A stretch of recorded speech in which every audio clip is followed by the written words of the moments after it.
So, what's up mga katendera? Pinipili ko yung mga ukay ko dito na maaayos dahil ibibigay natin dun sa umagsak na bahay kagabi dahil sa ulan. Yung mga damit daw po nila is nabasa, kaya ibibigay po natin to sa kanila. Ihahatid na po natin yung mga damit ko sa umagsak yung bahay. Tara na. Ang mga katendera dito daw po tumutuloy sa kanila yung bumagsak yung bahay na nabasa yung mga damit kagabi. So ibibigay po natin to yung mga damit. Dito na natin ibibigay kasi wala na raw silang matuluyan. Pakituloy na lang sila. Bro, ipos mo yakin?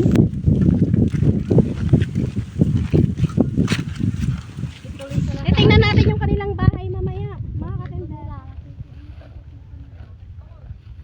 Ate, saan yung bahay niyo? Dito na kayo tumutuloy. May tutulong sa kanila. Pilian mo na lang ito. Ito yung mga isa kong ukay doon. Yung may bahay na bumagsak sa mga gusto pong tumulong. Nandito lang po sila sa Barangay Ubong po sa Tao. Mamaya check po natin yung kanilang bahay na bumagsak. Kasi, titignan namin yung bahay mo doon. Tapos, ipagod natin. Malay mo, meron tayong maagaw na atensyon. Tulungan ka. Pilihan mo na lang puti ha. So, sige, samahan daw tayo. Mga kapindesa, tingnan natin yung bahay nila na bumagsak. Doon kayo nakatira. Doon ba sa banda doon? So, mga katindera, ito po yung kanilang bahay na bumagsak kagabi. Bali, di ba yung bahay ito na isa dati? Tapos kayo yung tumira. Yan dati sa kanya. Dito.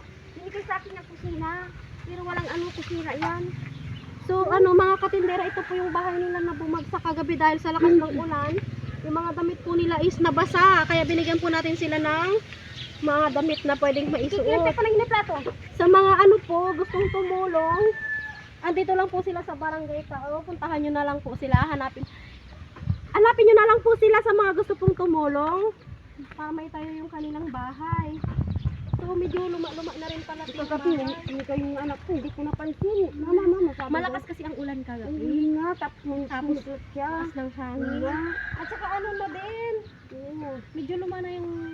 Kaya tayo Yung yung kawain niya. Kasi sa lupa lang yan eh. Hindi naman sa bato. Lupat lang nakaano yan.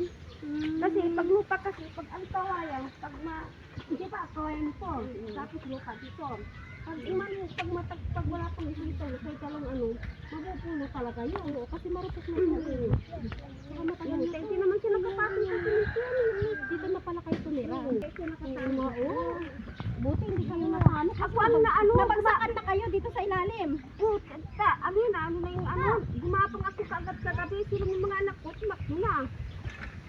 Baka yung mga pumuntahan, saka yung Buti safe kayo kasi kung bumagsak ka, buti hindi ka nabagsakan ng mga Ayun nga eh. Yung anak ko, nagsisigaw sila kagabi. Lumakad sila sa akin, tapos naiwan dyan. Naisip yung paglilang ko. Tapos nung bumagsak na to, pumunta na kayo doon. Basa-basa kami kagabi. Di balita baka mayroong makatawag tayo ng ating Nakuha na kaagad si Tanya. Yakan, hindi naman lupa yun ay. ganun talaga. Ganun talaga. Sa mga gusto pong tumulong kay ate, single mother po siya. Ilang anak po te? Tatlo, ito yung alika be. Lang gusto ko na yan. Ilang taon na ito mo te? Tatlo po yung anak niya, wala siyang asawa, siya lang po ang single mother po siya lang ang nag-aano sa mga anak niya. Sa mga may mabubuting loob po dyan, na matulungan po natin si ate, na kahit papano po, mapatayo lang po yung kanilang, kahit maliit na kubo lang ate, no? Pwede na sa'yo yun. O sana po matulungan po natin si ate, sa mga mababait po nating followers dyan. Sana po mapansin nyo po si ate, na matulungan po siya dito sa bahay po, para may matuluyan na po sila.